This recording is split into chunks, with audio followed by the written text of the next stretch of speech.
I really didn't want to make this video. I was happy with my iPhone 13 Pro review. I was going to leave it at that and move on with life. But I feel like a lot of people don't understand how special the iPhone 13 mini truly is. There's not a lot of small options out there. You look on the Android market, you have like a Sony phone, which probably is only available in one market in Azerbaijan. And then there's a couple of Android devices that are budget, like the 4A, that satisfy that small form factor. The only other true premium option was the iPhone 12 mini at the time. Surprisingly, I was shocked actually that a lot of it didn't sell well, and it was one of the worst performing new smartphones for Apple. But I think some of that had to do with the fact that the battery life on the 12 mini just wasn't that great. You could barely get through the entire day. But then the iPhone 13 mini came out onto the market, and the biggest feature about it was the ability to go through the entire day. In fact, the battery life on this is so good that it beats out the iPhone 12 from last year. I used the iPhone 12 from last year, and I was super happy with the battery life. Do you understand how hard it is to get good hardware inside of a form factor this thin? Usually, a lot of things have to be sacrificed in order to pack everything in a device this small. Apple was somehow, I don't know how, but somehow was able to increase the battery size, stick the iPhone 12 Pro Max camera inside of here, and have almost the same equal sound of the external speakers that the iPhone 13 has.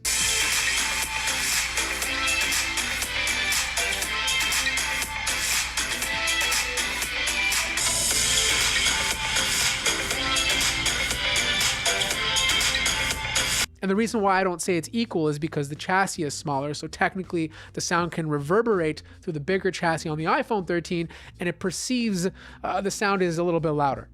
But the liberating factor of using this device, at least with my experience, was that I started using it as a tool and not as an obsession.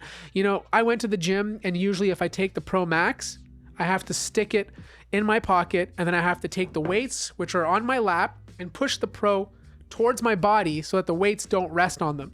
And half the time I have to take the Pro Max out of my pocket in order to do this because the phone's just going to fall out. With the Pro 13 or iPhone 12 or 13, I can kind of just push the phone up. It still feels a little uncomfortable before I go back into an actual chest press, but I'm still worried about my phone getting damaged. With the Mini, it's like, where are you? Are you in there? Do you exist? I can't find you. And that is a liberating thing to have. If you're a runner, and you're someone who doesn't like carrying these bigger, heavier devices, and trust me, the Pro Max is heavy, okay? You won't feel the Mini 13. It's less likely to bother you while it's jiggling around in your pocket, or even if you strap it to your arm, it's a lighter experience for you. Now, I truly understand why they made the notch smaller on all of these devices. It wasn't because they were trying to be cool and give you more screen real estate. The screen real estate you get from this is pretty much non-existent. What you do get from it is the ability to stick the iPhone 12 Pro Max camera inside of the iPhone 13 mini and 13. You take a smaller notch, you rearrange the actual camera layout, and you open up more space to place a better camera inside. You have to understand, the real estate in these devices is precious. There's only so much space you have for each module that goes inside of here. And I find it unbelievable that they were able to take the bigger sensor of the Pro Max and put it in a body this small. Now, a lot of people are asking, but Matt, the iPhone 12 mini doesn't have the high refresh display. And in my Pro review, I said it's the fastest thing about the phone. Like, forget chips, forget processors. That's what a lot of people are going to notice first. Now, there are a ton of videos on YouTube of other YouTubers showing the 13 Pro and comparing it to a phone without a high refresh display, seeing if the average consumer can notice it. And for the most part, I would say about 80% of the time, they could not notice the high refresh display unless the person pointed it out. I find that very weird. Maybe it's because my eyes are accustomed to high refresh displays because I'm a tech reviewer, a big gamer, so I have high refresh displays everywhere, but I feel like after a little bit of awareness, a little bit of time noticing it, it will be very hard for the regular consumer to go back. Now, did it bother me on the iPhone 13 mini? Sure. I wish it had a high refresh display. I do, but it bothered me the least. That's the point. Because the display is only 5.4 inches, I didn't feel like I needed it as much as my bigger smartphones that have the bigger display to work with. Now, this display is awesome. They were able to take the 100 nits of brightness that was exclusive to the 12 Pro and 12 Pro Max last year, and again, bring it down to the 13 and 13 mini. So if you're outdoors, you have that extra brightness to help you if sunlight is hitting your phone. Honestly, there's just something to be said about using a phone this small, being this one-handable. If you use a small phone like this for a few days, every other phone you use after that feels big. It takes like a few more days to get reaccustomed to the bigger devices because you're just so used to like chucking this in your hand. I will say this though, like I feel like this is a smartphone that putting a case on it, you really don't have to. And even if you did, the bulk it adds is not overbearing compared to, let's say, something like the Pro Max, where it already makes a big phone feel bigger. At the very least, and I said this in my pro review, at the very least, do two things. Put a screen protector on it, because I find that the iPhone 12 and even the 13 tends to scratch a little bit easier, even though it technically has the stronger glass, and put a skin on it. You know, like I have a dbrand skin on mine sometimes, and I find that it does a good job of preventing scratches on the back. Now, I'm not going to go too in-depth on the camera just because the wide lens is literally the exact same wide lens as the 12 Pro Max as last year. Again, pretty crazy considering that the Pro Max was the only device that got it and they were able to squish it inside of the Mini. Now, this will allow in about 47% more light compared to the iPhone 12 last year, but the one big thing I noticed was the color science. Previous iPhones, the 12 and 11 specifically, Apple's color science tended to lean towards a warmer look. This year, it's a lot more neutral. And I think the reason why is because they introduced a brand new feature called filters. This lets you, the user, determine how you want your photo to look. If you want to do standard, which is Apple's take on how a photo should look, you can do that. If you swipe it to rich contrast, it's going to be more vibrant. It reminds me of the Pixel. If you go to vibrant, it reminds me of a Samsung photo. You go to warm, it kind of reminds me of last year's photo you'd get on an iPhone. And then of course there is a cool tone, which tends to make things look cooler. The only thing I have to say though is cinematic mode.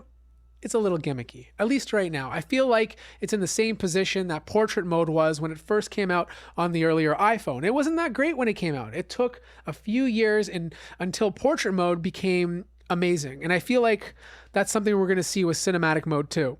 The other thing I noticed is if you're using your phone a lot to read, I really didn't feel like I was reading on a teeny tiny display. Yes, the font is a little bit smaller, but you can equalize that by going into the settings and reducing or increasing the font size. And the second thing is you only lose 2 words per line, up to 2 words per line. And that's not that big of a hit compared to the iPhone 13 or 13 Pro. The only time I didn't like the Mini is if I was watching videos in landscape mode. Because of the aspect ratio, you already get black bars on the left and right hand side if you're watching 16:9 content. And the screen size I feel is a bit too small for landscape content. So if you're someone who's literally using your phone all day long to watch movies and clips in landscape, then yes, I feel like you're better off with the iPhone 13. But if you're using your phone for the odd show, the odd movie, you're mostly watching stuff in portrait mode like on YouTube Shorts or TikTok, the iPhone 13 mini feels absolutely fine. As for performance, it's an A15. It feels just as fast as the A14, and I promise you, in the games you play, you're not going to feel a difference between last year's processor and this one. Apple's ahead. Their processors are just too fast, and the stuff you're doing on your phone truly can't take advantage of the hardware. They're ahead of the game. But I will say this. I like this Mini a lot, and I truly feel like it's the first small phone in a very long time that doesn't sacrifice anything. And if you've always wanted a small device without having that battery anxiety, this is the moment to buy the small phone, to buy the Mini. Now, it's not for everybody, okay? People just like bigger screens. That's just the fact of reality. But if you've always wanted a small device and you're not someone who's using your phone to watch content in landscape all day long, and you want to feel free, and you want to feel your phone's a tool and not an obsession, and you only want to use it when you need it, then I think the Mini is for you. And the best part about it is you're going to save money. As for upgrading, look, I don't believe in year-over-year upgrades at this point in the smartphone cycle. Phones are just too good. It's really hard to get a bad experience, okay? Only upgrade if your phone needs to be upgraded. Maybe something that's in the XS and prior to that. But if you have an iPhone 11 or 12, don't even think about it. Wait till next year. Anyways, that wraps up my review on the Mini. Fantastic device, an amazing smartphone. If you have any more questions about it, let me know in the comment section down below. Like the video if you liked it, subscribe if you haven't already, and I'll see you guys in the next one.